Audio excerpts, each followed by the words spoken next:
Hey there, you want to install Vencord, right? Today I'll show you exactly how to do it, step by step. Let's go. So first step, open the link in your browser. It's in the description of this video, so just click it from there. You'll end up on this page. What you're gonna do is click on the Download Vencord button. That'll take you to another page. Here, you're gonna wanna select your platform. For example, Windows, Linux, Mac OS, or even browser, which is Discord Web, by the way. After you've picked your platform, click on the Download Vencord Installer.something. I'm doing this on Windows, so for me, it's Vencord Installer.exe.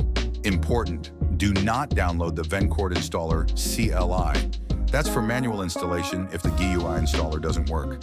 Once it's downloaded, open the .x. You might get a warning that says, this app can't be opened.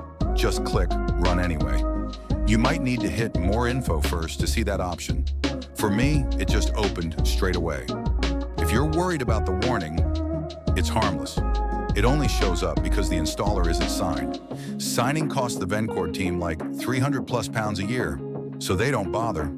Anyway, once the installer opens, it'll auto-detect your Discord version. Mine shows stable, which is the normal version, but if you've got other Discord builds, it might show public test build, Canary or something like that.